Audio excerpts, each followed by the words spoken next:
We are Steve and Jill. Together, we've been buying and reselling land since the 90s. Our data-centric approach leaves our buyers asking, how can you sell it so cheap? Here on the Land Academy Show, We answer that and more. I'm Stephen Jack Butala. And I'm Jill DeWit, and this is the Land Academy Show. This is episode number 2005, and today we are talking about a week in the life of a successful land investor. This is going to be good. Yeah. So important. It really is. This is going to be touched upon today, but further explained in the future in some things that we're preparing for. So I would argue that what we're going to talk about today, which is really organization and self-discipline and being an entrepreneur and a bunch of stuff like that, and we'll get into a pretty good amount of detail. I think this is equally as important, probably more important than knowing how to buy and sell land. Having a plan. Right? Well, just executing your week. We're going to talk about a week in the life. So Cool. If you can sit down and be the greatest planner in the world and Monday through Friday, and if you don't execute it and have self-discipline about it, it's just not going to be as effective as you want. Well, today for me is really about what should I be doing every day? You know, what do I focus on? Yeah. You know, and here's the reality. The reason we're talking about this is this is a successful kind of full-time land investor, and we're going to talk about it kind of that way because so many people in Land Academy have come to us, started out with W-2 jobs, left W-2 jobs, and now they're in it, you know, and this is kind of how to organize your life, basically, and organize your week. But everything we're talking about today can be applied, even if you're like Jill and Jack. I only have, you know, maybe 2 to 3 hours a day to throw at this. And that's okay. So you can shorten it. The process and the steps are the same, and how you kind of think about your day-to-day stuff is the same. You're going to have to get a little more efficient at it, right? Well, it's like everything. We can tell you how we do it very successfully. We can give you now, after 10 years of doing this, almost 10 years, real core examples with people's first names on how they did it. In some cases, more successful than us. But in the end, you're going to decide how you're going to apply it to your life. Isn't that interesting? You just said 10 years of Land Academy. Yeah. But gosh, 25 something years 30 for you. me. 30, there you go. It's 30 this year. Oh my gosh. And it's 15 almost for me. That's a lot. So we may or may not be qualified to talk about this stuff. There we go. You decide. That's perfect. Each week on the show, we answer a question from our Land Academy member Discord forum and take a deep dive into a land-related topic by popular request from our Land Academy community. Let's take a question, Jill. Okay. Cooper wrote, "Hi, everyone. I am new to Land Academy and looking forward to getting to know this group. I started on my own several months ago, learning from every free resource I could find." Excellent. This is a great way to start off your career. Yeah. There's so much free content out there, including this. Yeah, go back and listen to the years of this. I am a very motivated self-learner via books, That's great. podcasts, and websites. So am I. I established my LLC, my website, my email accounts, my phone number, my company bank account. I don't know what that is. Oh, that's for CRM account. And I've sent out a few thousand letters. Oh, I've already been kind of working on this. However, I learned a hard lesson with neutral letters and all the many phone calls with those landowners wanting full price. I wish I would have heard the pros and cons of neutral, range, and blind offer letters before hitting send on my first letters, but I'm sure it's one of my many lessons that I will learn in this business. Good attitude. Yeah. I'm employed full-time with over 25 years as a civil and environmental engineer, so I'm fortunate to have some experience with parts of this business. I live in Colorado, married with 2 kids. After listening to many Land Academy podcasts and alumni success stories, as well as the Jack and Jill philosophy, I decided to join Land Academy to hopefully shorten my learning curve and become one of the success stories. First life goal is to retire my wife, a special education teacher for 25 years. Next life goal would be to retire myself from my W-2 job and have more time with my family and kids, as well as travel more often. My near-term goals include completing all of the Land Academy videos in the next 2 weeks. Great. And get another batch of offer letters out in week Excellent. 1.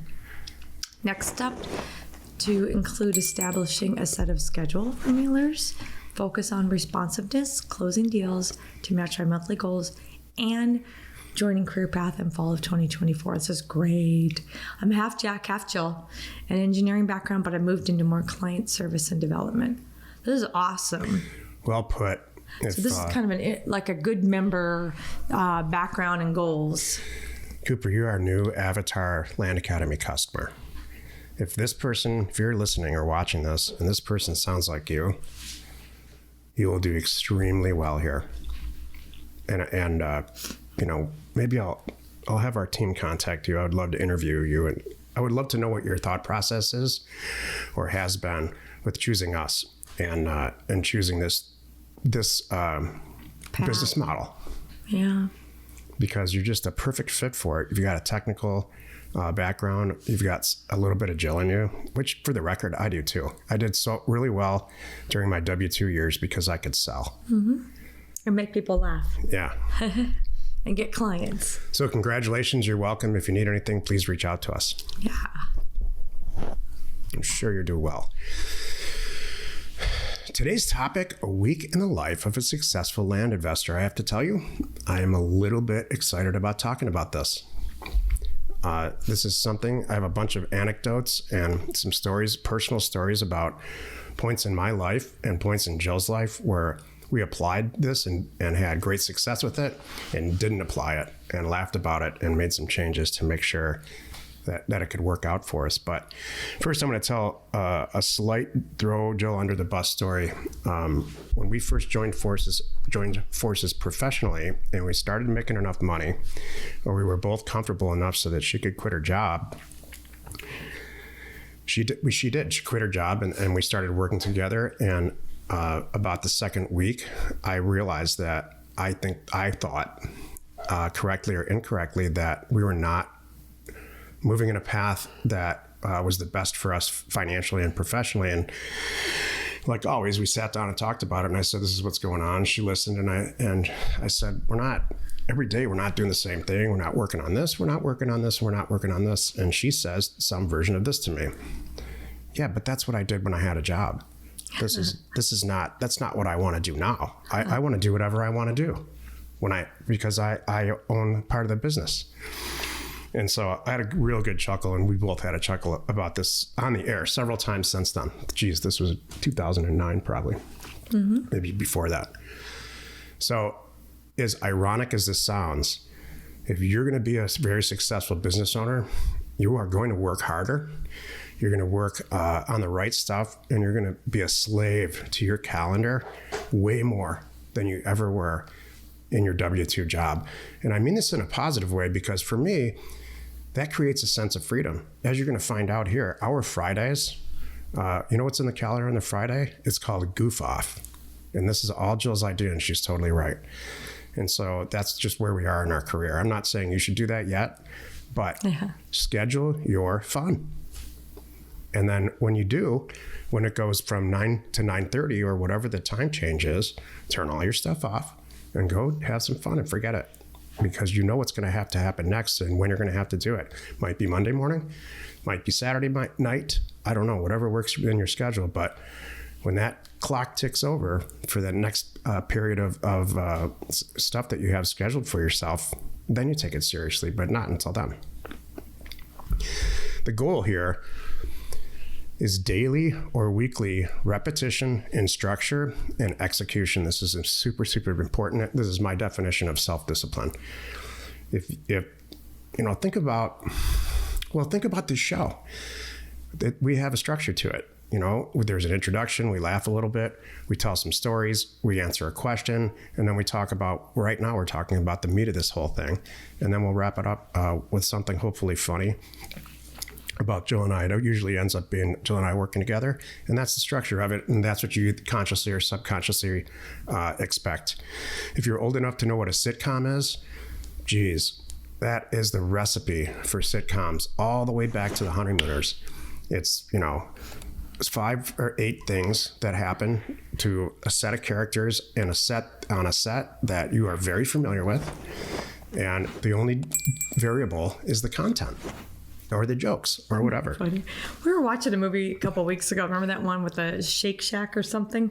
I said, going great. Okay, hang on a moment. It's movie outline time. There's conflict coming. Don't you remember that? And then I'm sure enough, Snack Shack. I'm like, there we go. I'm like, here it is. Here's our conflict. Now they're going to resolve it. It's kind of true. If you're an entrepreneur in your soul, you should watch Snack Shack. It's 2 14-year-old boys in 1991 who get a hold of during the summertime, get a hold of a Snack Shack and make it something that, if doing illegal stuff, adolescents doing illegal stuff offends you, it's not your movie. I saw myself in those 2 characters the entire movie. I've actually seen it 3 times. It's still you.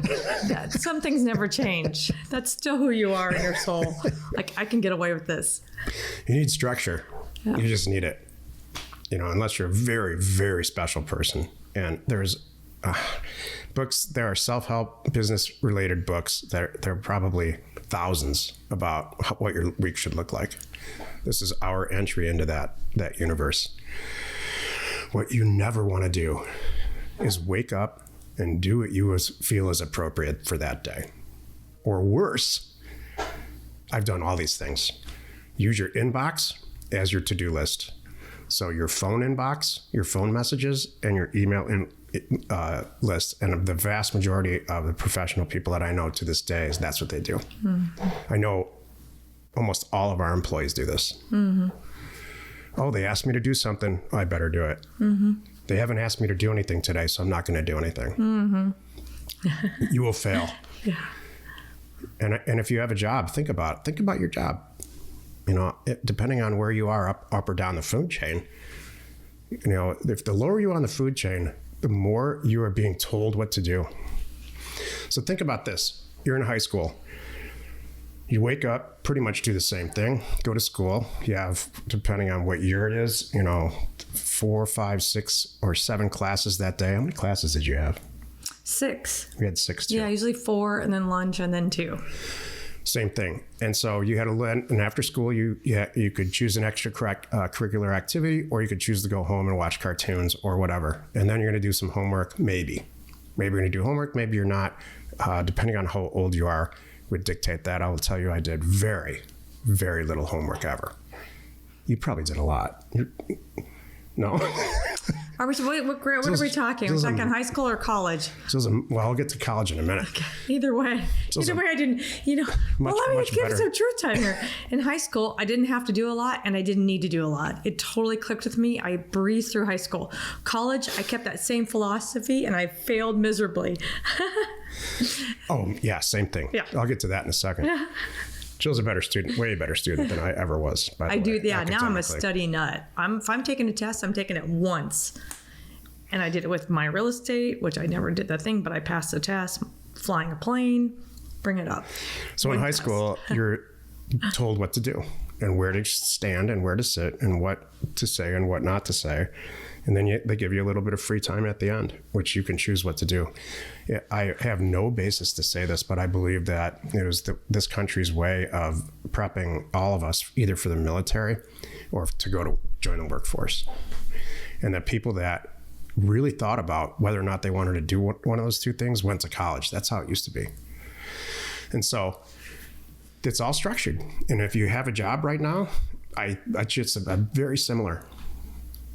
Stack these boxes over there. When we get a purchase order, drive the forklift back over there, drive it back up here. If the box is green, put it over here. If it's blue, do this, that, and that's it. And so, and you're probably very successful at that. It's so clear. Instruction's so clear. Mm-hmm. In college, you enter college and you have a few classes and you show up for those classes. Now, I don't think you even have to do that at all. You can just take it all online for the most part. And then the vast majority of your success depends on what you do outside of those classes academically, studying, research projects, whatever they're asking you to do, and then you're going to get judged on that.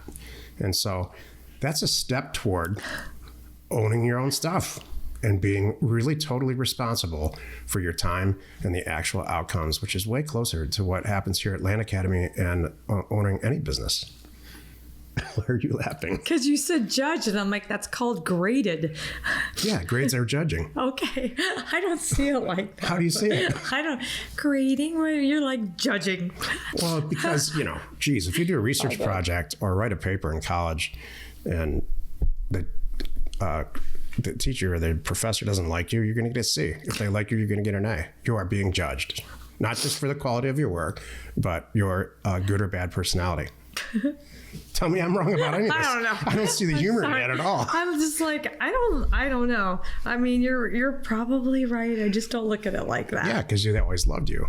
Oh, well, That there's necessarily that. happened to me. You never experienced the bad part of it.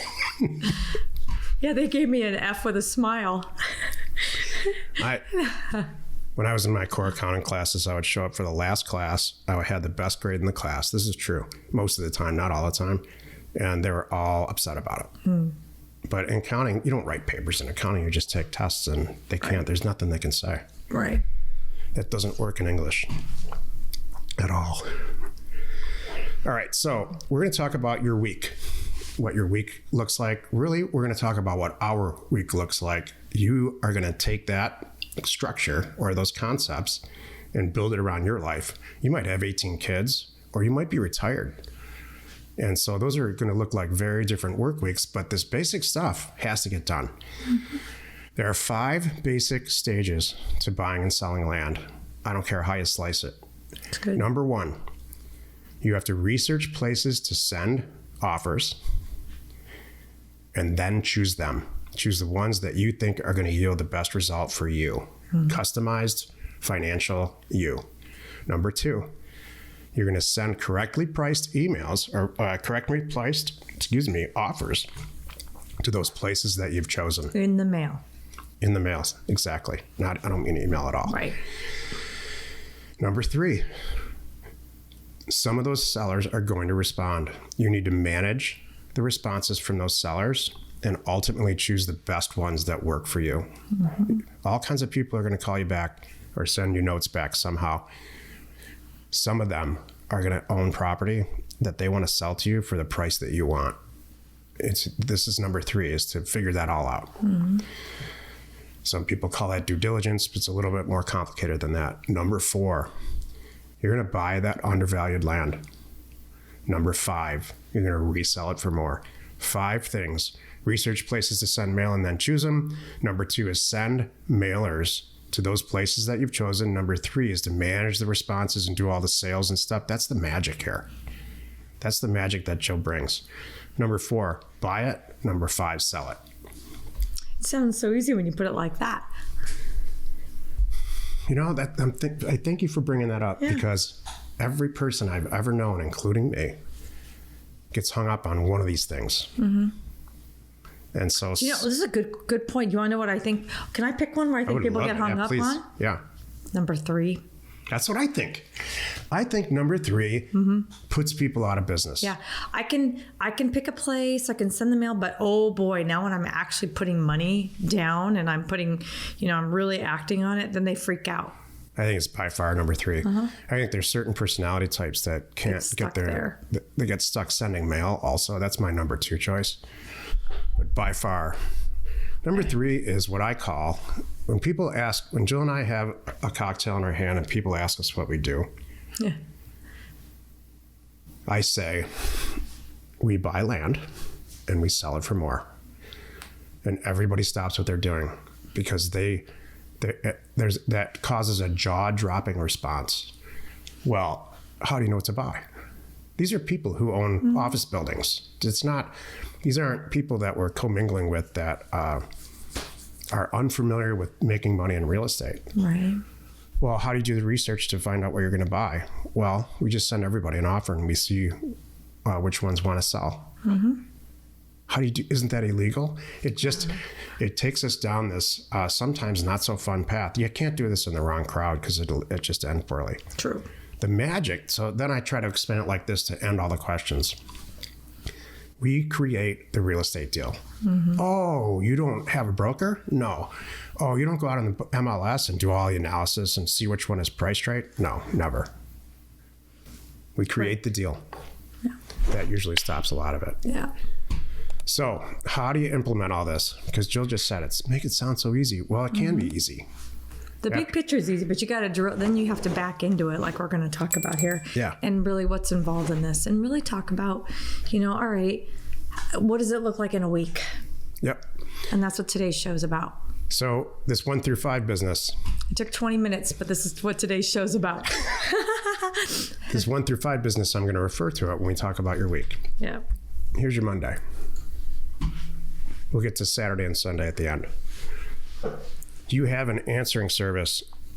We have an answering service called Pat Live. They answer our phones 24/7. They're constantly answering because you've sent a ton of mail out. They're answering your phone. This isn't if you're brand new. This is a successful land investor's life. This is what you're shooting for. So you have Pat Live set up, or we do, where they're answering the calls from sellers 24/7. As we talk about this, I'm going to compare both sides too. The point is, even if you're a professional, full-time land investor like we are in this, you're still not going to answer your own phone, right?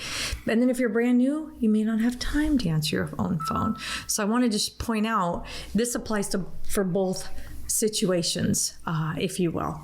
I will. Thank you. If you So that's where that comes in. All right. And so that's just ongoing. Go for it. On Monday, I call Monday Mailer Monday. So these are where you research and implement phases 1 and 2. And we have for years and years now successfully been able to do this in one day, every Monday. You troll. So this is you, and this is what this you do. This is high level. This is we have week-long courses in this stuff. Right. So I can't, this is all just what you do, not how you do it. We have what's called trolling, where you go and find and do research on properties places that where you believe where you send mail are going to work for a bunch of reasons, database reasons, not emotion. And implement what we call a red, green, yellow test to test those places that you've trolled and test them against each other, and then ultimately choose 2 or 3 or 8 or 10 or whatever you think that work. And then you get the mailer rolling and you price it. It's everything that has to do with Monday. What's important is that there's a deliverable at the end of Monday. Mail's going out. You're getting it to Offers to Owners, which is our mailing company, one way or the other. Yeah. We have a lot of different products based on where you are in your career with mailer comfort. True. They were not created, overnight. They were created over years of Jill and I doing this and watching people struggle and then saying, okay, we'll do this part of this for you. Mailer Monday. That's 1 and 2. So now we've knocked out, Monday's done. We've knocked out the first 2 things of the 5. And this should be every Monday, by the way. Right. Nope. Tuesday and Thursday, in my opinion, look identical. Tuesday is you're now doing due diligence, or in our case, Jill's doing due diligence. She's checking to see, this is all number 3. What do I want to buy? Do I want to buy this freaking property or not? And what do I need to find out about it? What more do I need to know to pull the trigger? That might, and it might involve you talking to an investor that you have. It might be you going out on the Land Academy Discord channel, asking people their opinions about these deals. You might be calling a local broker.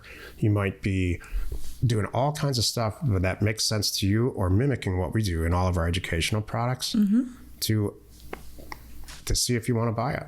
It might have to call the sellers back. Can I back up here? One thing I want to point out is why this is so important. You need to block off time each week to devote to it. If you sit and like Jack just described, you're a slave to your email, right? And you plan it your day best on your email. How you fail at that is like an investor. If you're a slave to the deals and the calls that come in, if the minute they come in, you're looking that one up and you're looking that one up, you're looking that one up, you're going to be a scattered mess. It's so much better to batch them all together and at one time sit down and go, all right, in the last 3 days, because remember, I only do this on Tuesdays and Thursdays. So I've got Friday, Saturday, Sunday, and Monday. So 4 days for this part.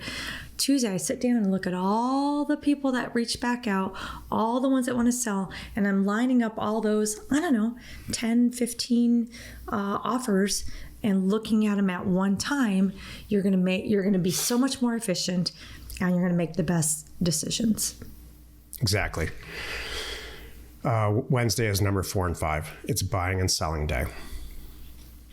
Everything to do with buying and selling, finding a broker, talking to escrow agents, maybe potentially talking with sellers or buyers, but it's in generally that batch for buying and selling. Now let's be realistic, okay? Stuff happens. The urgent things happen in real estate transactions. Oh, this deal, this is an escrow agent calling. This is on Monday afternoon. This deal is going to go sideways. I know we're supposed to close today, but we need these 3 more signatures and the stuff's got to happen and the seller's got a contingency in her that's got to be closed by Tuesday. So I need your, you need to block out. This is not looking at all kinds of like deals. Exactly right. Block out an hour at the end of your day. Maybe it might be 3 p.m. to deal with cuckoo stuff that needs immediate attention. That's good. So this is, maybe the shortest episode ever. You have to have a schedule like this. Right. You have to stick to it, and you have to have a reasonable contingency plan when stuff just goes over. What you do not want to do is I'll give you Mailer Monday is my responsibility, so I know more about it than Jill does a lot of this other stuff. What you don't want to do is spend you have a clock on your desk, you have a clock on the bottom right of your computer. You start at 9 o'clock, it's 2 p.m., and you're not done trolling. That's not good self-discipline. You have to test what you've trolled. You got to run the red, green, yellow test and run all the data that's for that. You have to price the mailer from last Monday because you didn't get it done. And you have to test for reason on that mailer, and you know how long that takes. So you have 2 choices. Manage those increments all throughout Monday to get that deliverable out by 5 o'clock. Or work till midnight. And sometimes both happen. Yep. Sometimes that happens. Big deal. What I don't ever let happen is I'll do it tomorrow.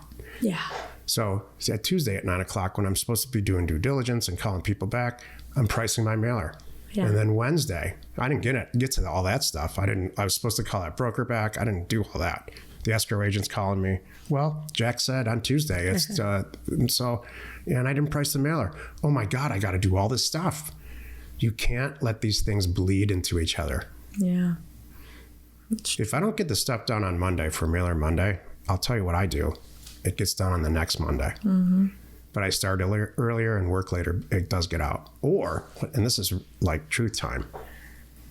If I'm trying to do a 4,000 unit mailer on Monday or every Monday, let's say, I will do an 8,000 unit mailer the next Monday if it doesn't get done right. How about working ahead? You do that too sometimes. I like that. Look, I've done 100,000 unit mailers in one Monday. And I'm not saying you should do that, and I'm not bragging. I'm just saying I've been doing this for 30 years. So yeah, that's that good. The spoils of all that. Yeah. But, and I'm not going to say that Jill hasn't said, this is a seller I've been wanting to talk to in the middle of dinner. Yeah. Walks outside, and a half hour later she comes back, and I've had 92 drinks. So those things happen. You can't beat yourself up about it. That's true. All right, so we got Monday, Tuesday. We talked about that. Did we cover everything we need to on Tuesday? Yeah, Tuesday. you zoned out. I covered all of them except Friday. I saved it for Okay, well, you did Tuesday, Thursday, Wednesday. I'm just kind of recapping. I want to recap. So, because I don't know if we talked about, did we include that? So how do you deal with, Jill, in this scheme of things, returning sellers' calls? Because it's imperative. There we go. It's real imperative. Well, and depending where you are, well, you know what? It doesn't matter if you're brand new or if you're seasoned at this, right? You have set times that you do things. And what you would do ahead of time is let everyone know that's when I do them. Whether it's your staff, your family, yourself, or Pat Live, this is when that's going to happen and when you can expect a call back. So returning sellers' calls usually happens after due diligence. I have to make sure, get my questions answered, do my own little recon, double check the back taxes, whatever it is, fill in the blank. And then I can act on it. So that usually happens after that. And I do that on Tuesday and Thursday. So those usually happen at Tuesday and Thursdays. And everybody knows and has expectations. We take this even a step further.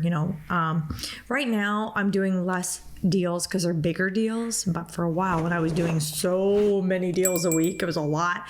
It was just, I couldn't handle having deeds coming at me, multiple times, even a day. So I said, stop it, everyone. Deed signing is Thursday. That was the day for a long time. I don't care what it is. It has to happen on Thursday. I'll do it ahead of time for closing the next week and whatever, but we have to do it on Thursday. And when you put that out there like that and your whole, it and your staff knows it and everybody around, then it's like they just plan for it. It's perfect. Thank you. So that's when the seller calls happen. This is awesome. Well, here's the good news about our business model. There's a lot of this stuff runs in the background. So Pat Live's running 24/7. You've sent all this mail out. The initial phone call when they get it to send it back, you've got people answering that live. It takes a huge. We haven't had that in our entire career. Not even close. That takes a huge load off once this is seasoned. Yeah. We also have brokers on the sell side. Every property that Jill and I buy now, we list it with a real estate agent after we qualify them to deal with the sales piece, deal with the inbound calls there. Hey, I'd like to buy that. How do I submit an offer? We don't deal with any of that. They put all that stuff together and send it to us. We also outsource escrow agents. In our case, we have a transaction coordinator, or if you're an LI Pro member, you use our transaction coordinator to deal with the deal. Once we buy the property, that's it. It gets purchased by our staff or the escrow agents in the past that we've assigned. Once we actually buy it, we give it to the real estate agent to list it and manage it. So there's a lot of the heavy lifting gets outsourced once you know how to buy and sell these properties. The issues are Mailer Monday and Jill's number 3, which is managing the Pat Live pre-qualified sellers. We work very hard 2 days a week, Jill and I do. That's good. You're right. Can we talk about Friday now? Yeah. Okay. Go ahead. Well, Jill called Friday long ago, Goof Off Friday, and that's what it is. Yeah. Well, it's in the schedule. Well, here's the reality too. Everybody does it. Whether you have a W-2 job or you're doing this for yourself, we all know good luck reaching people Friday afternoon. They are mentally checked out. So why not take advantage of that? That's what I do. I'm like, I'm not going to reach them anyway. So Thursdays are great days. If you're a salesperson like I am for over 30 years, you know the flow. You know when people are most agreeable. Thursdays, you know when to meet, hit them, all that good stuff. Like that's just normal sales stuff. And you all know that Friday afternoon is not happening. And even for posting and things like that, don't expect to get a lot of views, with that. But anyway, so that's why we take advantage of that. And the other thing is, you need some catch your breath time. That's the big picture too. You need to take some breaks. If you go at this, 100 miles an hour for 100 days straight, you run the risk of burning out. And I don't want that to happen. So if you bake in a little bit of break and downtime, not to mention your family will disown you. Yeah. So if you don't have a little bit of time with them so they can, everybody knows that you're working hard on this and they know that you're doing this for a reason, for your family, mortgage, college, bills, just get ahead, have a different life, whatever your reasoning is. Everybody, you should have your family on board and on the same page is why you're really focused on this and going to be saying no to a lot of stuff, but you need to have some time with them too. So plan for that. If you're in a part of your career, land investing or just any type of real estate career, this is seasoned. So what you need to do, this is what I would heavily recommend if you're new or thinking about joining or any of that, is block out 2 weeks to learn. And so, like Cooper here said earlier, I've looked at all this stuff. I did all the research, and I finally decided to join. And so he said his goal right in there. In the next fill in the blank, I don't remember exactly what he said. I need to go through. I'm going to watch all these videos. I'm going to learn all this stuff to the point where I feel like I understand what to do. And so, continuing education for anyone is has to be part of your life. And I don't have it in my calendar, and here's why. Continuing education is just really a natural thing for me. If I'm on the internet, I'm learning something. If I'm on the internet looking at markets that I'm subconsciously analyzing a real estate market for us, whether it's us personally or as an investment market, and testing it and retesting it. And so depending on where you are in your career, you may or may not want to put in continuing education and do it for an hour. If there's anything that I will run over on, which is probably why it's not on my calendar, I'm guilty of doing 4 hours straight of research, over researching markets. It's so funny you bring that up, because that's something that we have in common. It's very hard for me. Is that all we have in common? That's the only thing. Today.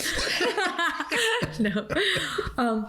So it's very hard for me to pick up something non-educational, meaning like a book. I have a hard time. I truly enjoy in my free time learning about something new, or learning about something that's going to enhance everything that I do and make it better and easier and more efficient.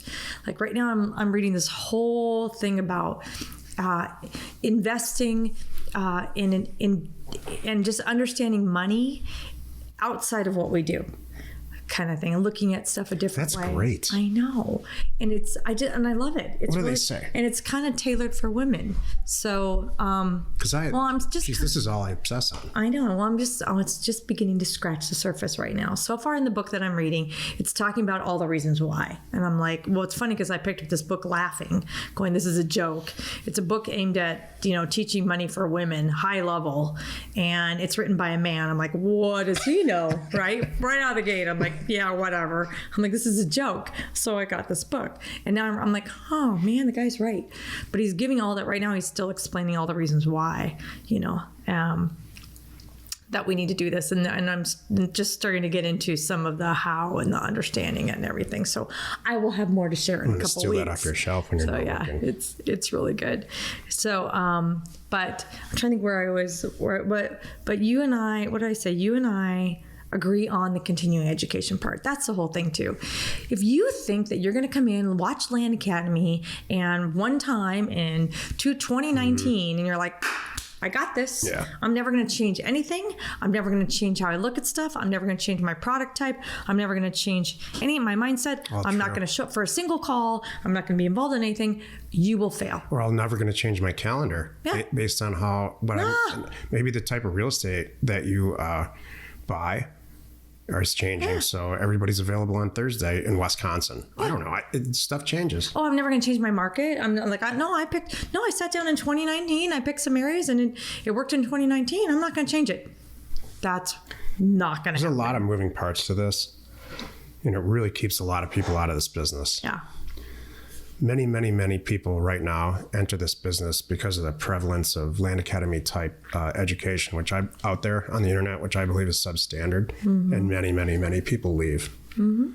I just saw yesterday, I saw somebody said, you will be sending out, this is a former Land Academy member, on Saturday, join us in this group.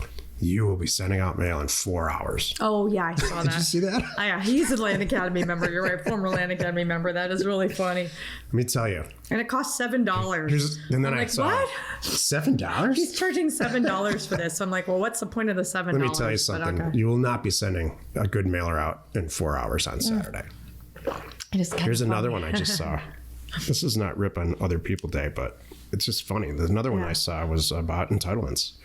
Entitlements are when you take a big piece of real estate and you cut it all up into, you take one AP on one assessor's parcel number, let's say it's 40 acres, cut it all up into, let's say, just for numbers, 40 1-acre properties First of all, there's not a municipality in the land.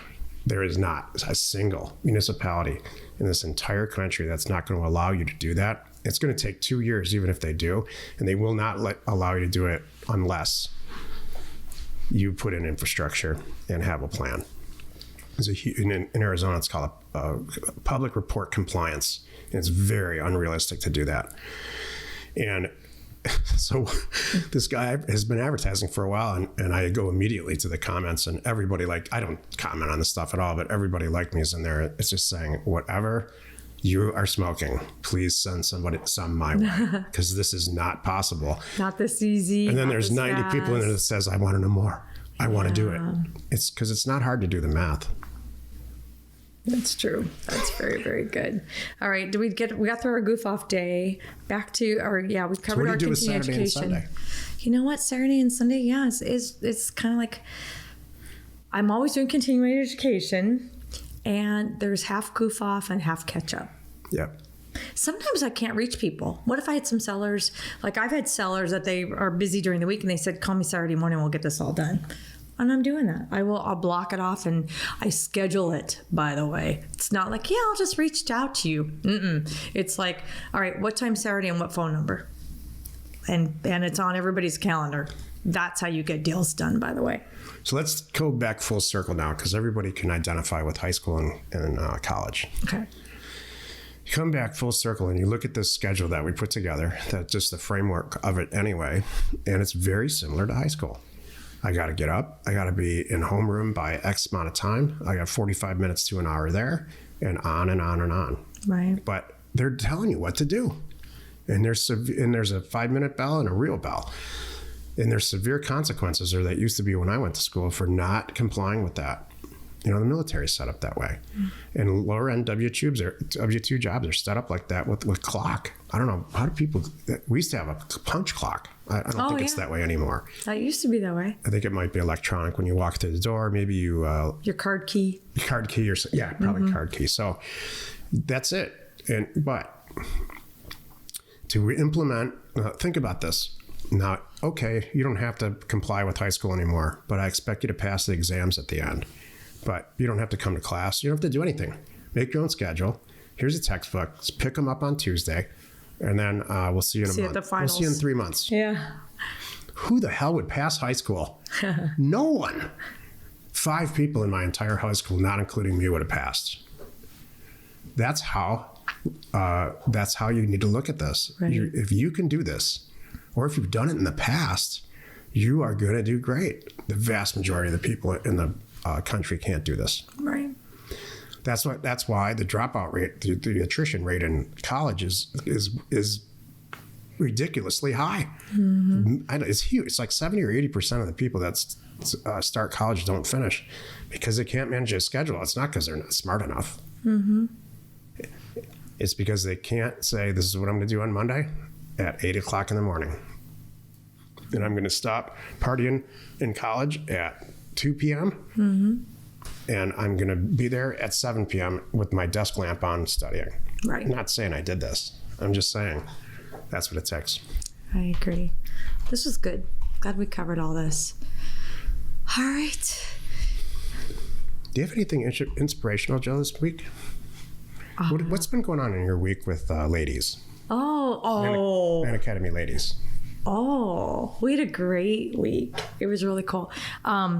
We have new people, which I love.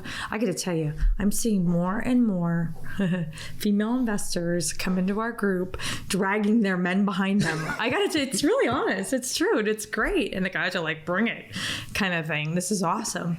So this week we talked about, what was my topic? I'm trying to think how I worded it here. My topic was the number one thing to be successful, because we talked about it on this before too, to be successful as an investor right now. And it was really about going at this like a crazy person. I mean, I watch people, if you don't come in, with the right mindset that you're just not going to, let this fail, and you're going to do everything it takes, and you're just nutty, and you give up Sundays, and you don't care, and you see the writing, you have real goals that you want to attain, financial goals, and you're going to hit those one way or another, then you'll be successful. And that was what we talked about this week. It was really good. It did inspire some great conversations. It's funny, in our ladies group, most other calls that we have, from our Thursday member call to our LA Pro calls to our Career Path alumni calls, they always kind of divert at the very end. It kind of goes back to reviewing deals, right? There's always someone that says, can we go back to and just kind of look at some deals? Every week on our ladies, we don't talk about that. Yeah, I've kind of figured that. Isn't that funny? It makes sense to me. More mindset. Oh, and we're not that's not on our mind. And it's not that we're not doing deals, and not that we don't, it's just that when we get together, it's kind of like we're talking about bigger stuff, bigger than just this one deal. It's really about, how am I going to get all these 10 done this week? How am I going to structure this?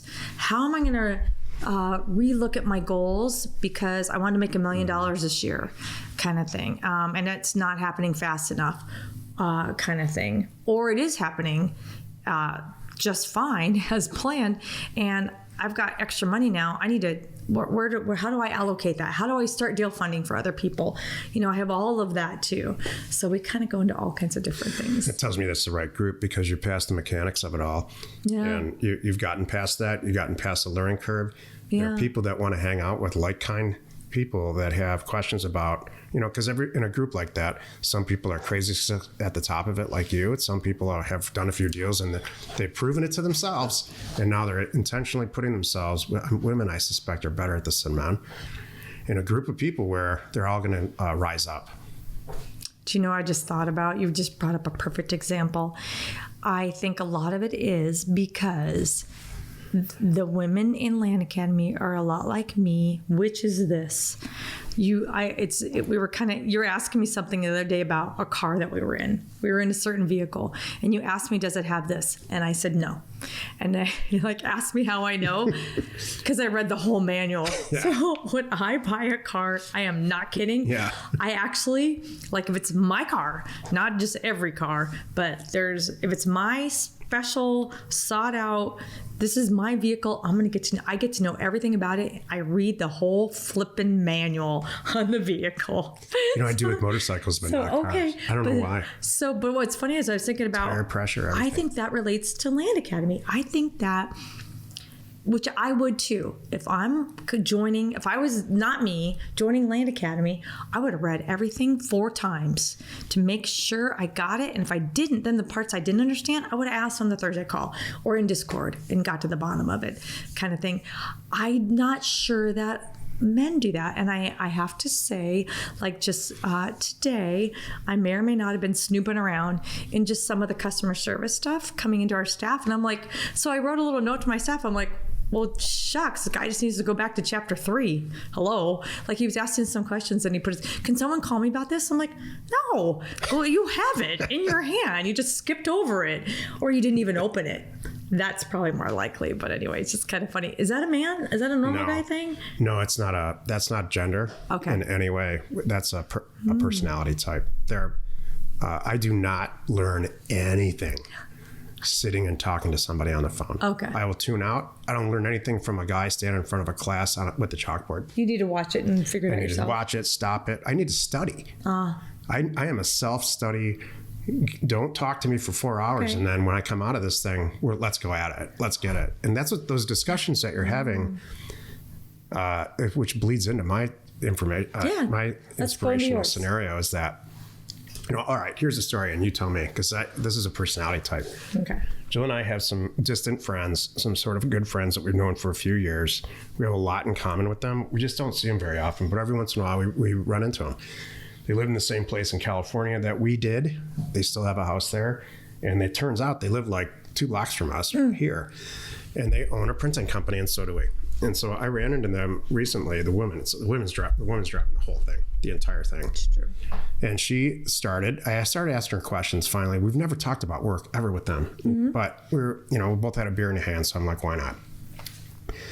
And she started as a very successful salesperson for the commercial printing industry and decided one day, why am I selling all this? There's all this profit margin. I'm making everybody else rich. I'm going to start my own printing company with a warehouse and printing presses and all of that. And she said, what's your story? So these are high level discussions now. Good. Not one of us talked about which machine we would buy, what the mechanics are, the costs of any of that. We just talked about what happened and why are you so successful enough to live in these neighborhoods?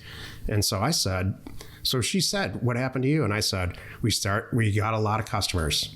We will only do this one thing. We help people, our constituencies effectively, economically and mental intensity wise, help people send stuff out, send offers to owners, which is a core of our real estate business. And she said, all right, so you get these orders in and this happens and this happens. I said, no.